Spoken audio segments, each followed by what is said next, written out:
Good morning, good afternoon, good evening, whatever time of day you're listening. Joe Davis here from Southern New Hampshire University. Excuse me, Criminal Justice 300 Research Methods. We're in Module 2, so it's 2-2, Small Group Discussions. What I would like to do is go through a PowerPoint that's really just a quick outline for us. Then we'll go to the actual Blackboard link so that we can go through the rubric. There kind of are two parts to this. Excuse me, for this discussion. If you've never done group discussions, it just feels a little different. It really is just about the same. So we'll talk about the rubric. We'll quickly go take a look at how you log on, what you're going to see, those kinds of things. Then I'll do another session and reverse it and actually do the rubric, the online login and whatnot. Excuse me, with the emphasis, and then at the end this. So whichever one you get to watch. I was thinking that's better than nothing. Okay, when you look at the rubric, and we will in just a moment, here are all the main parts like always. There's the overview for it, and that's where it explains that in modules 2, 3, and 5 you're going to be in the same groups because I have already divided you up in groups. It was basically alphabetically, just going down the line and assigning you to a group. There's the prompt, and what's special for this are the instructions, and we'll spend some time going over those. Then there is a suggested group process. That is part of this grade, is how well you work with your group or how well the group functions. So you're kind of at the mercy of the group there. Okay, then the group's final post, critical elements, and then like I said, a group discussion. Here we are inside the course shell, as you can see. I have turned off what's called the edit mode, so this should be what you see as students. I see a different view as the instructor. All right, excuse me. So we go over here to the learning modules, and we can scroll down, and we find module 2, because that's where we want to work today. And then we scroll down, because the first thing we're going to talk about is the assignment guideline and rubric. So you can find them here. You can also find it in course information. So we click on that and we scroll down some more until we find where it tells us module 2 group discussion. Module 2 group discussion rubric. That's us. Okay. Okay, here we go. Here is the first page of the rubric, and as I said, there's the overview, and I'm going to walk you through these because my experience tells me sometimes not everybody participates in reading these things.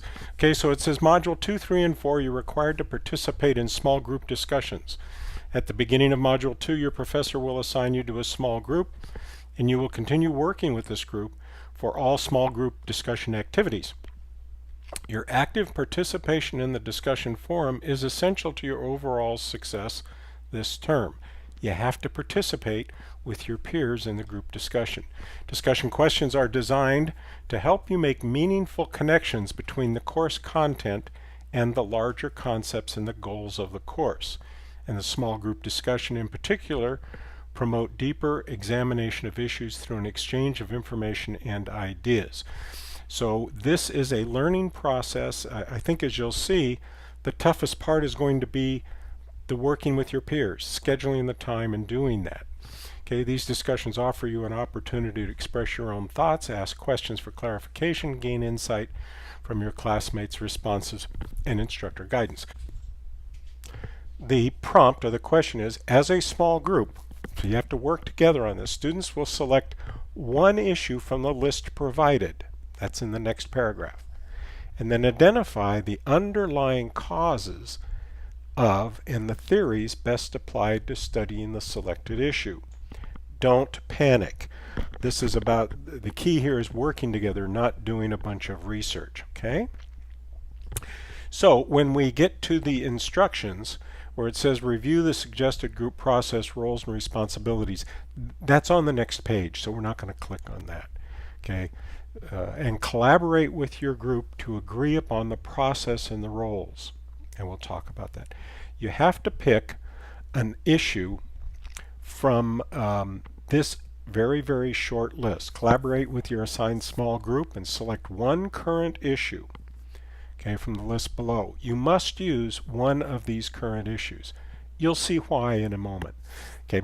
Collaborate with your assigned group to identify at least one and no more than 3 underlying causes of the issue.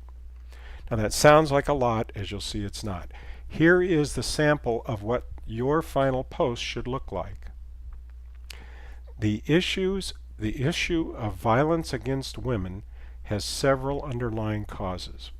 One of the most prevalent underlying causes is alcohol use and abuse. Within the field of criminal justice, it is often observed that an underlying cause of violence against women is alcohol abuse. A theory that can explain the causes of alcohol abuse and violence against women is social learning theory.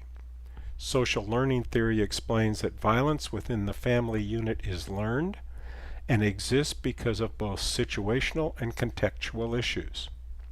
Some examples of contextual factors are stress within the home, aggressive personality traits, or characteristics of a couple or individual.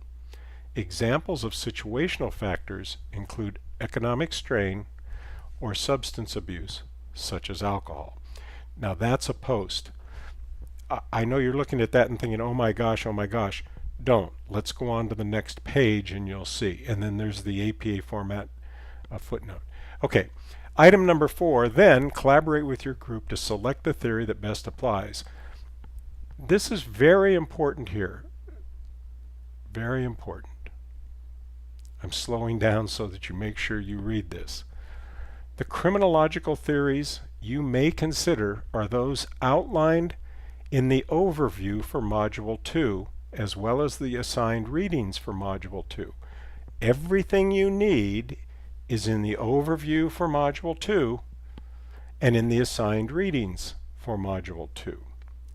Okay, and I'll show you those in a minute. So you don't need to start Googling and Google Scholar and going to the library. No, it is all in the Blackboard shell. The key to all of this is process. Okay, suggest a group process and roles and responsibilities. Your group has to decide on how to do this. You need to agree on 1 or 2 dates for collaboration that will allow you to complete your work in time to make an on-time submission. Assign roles within the group. Everyone is responsible for participating and providing ideas in the discussion thread. Following the group's discussion, one member should take the lead to summarize the group's discussion in a coherent one or two paragraph response.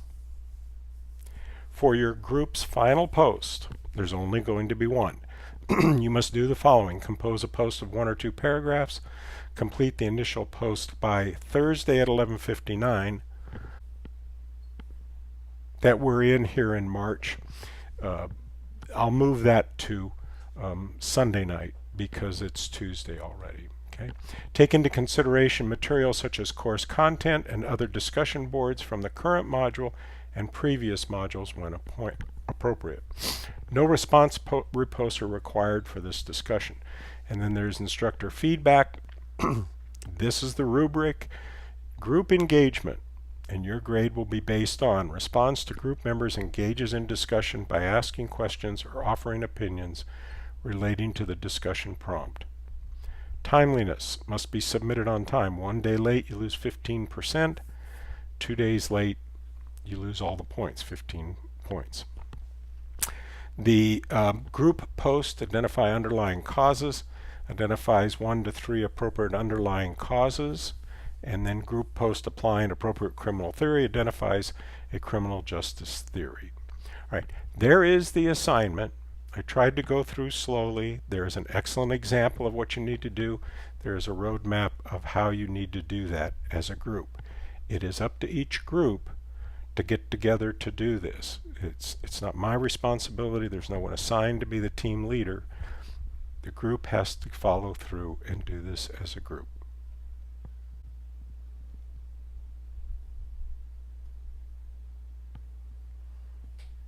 Okay, now that we've had the chance to review the rubric and have a feel for it, let's figure out how we actually get to this group discussion place in life. So we go to the learning module, we click on that. We're going to go down here to Module 2 because that's where we're working right now, and we know that's where it is. We're going to scroll down here and we find the small group discussion, contemporary issues, and we click on that. Now, each of you have been assigned to a group. And so the first group here, the first 4 have names attached, so I won't use those, so your names aren't up here. But if we go to group F, it will serve the purpose, and that is, here's where all of your members would be listed in your group, and here are the things that you have that you can use, the tools. And so collaboration is the first, and that's where you can actually set up a lecture hall where all 3 or 4 or 5 of you can actually be online together at the same time. Or office hours is a chat room, so you can do the same thing, and all you have to do is click on those and they walk you through it. So it's really not too big a deal. All right, let's back up and we'll take a look at the next, and that's a file exchange. I don't think you'll be exchanging files here in Module 2. You might be in Module 3 and Module 5 as more material is developed. But if you did, all you do is click on that and you can add a file from your computer. Everyone can see it, everybody can edit on it, all those kinds of things. I'm hurrying along here because the part that you probably are going to use the most is the next one, and that's where it's the group discussion board. And I realize how painfully difficult it will be for all of you to get together online at the same time. However, you need to give it a try. And so if you go to the group discussion, it looks just like every other discussion board. Okay, here's 2-2 for group F. Here's the question. It's the same thing off of the rubric. Once again, you have access to the rubric. When you click on it, it takes you to, there are no threads, but there is no rule requiring you to reply, all that sort of thing. You're exchanging just with your group, trying to do the best you can on the project. Okay, let's go back. And the last item is you can send emails to each other directly without having to look things up and do all of that. All right, so there you go. There is the access to the small group discussion. You've had the rubric. You've seen how to do all these things. You see how to access it. That's the best I can do for you to get you going. If you're having trouble, let me know. Let me know. All right, hope that helps. Keep those cards and letters coming.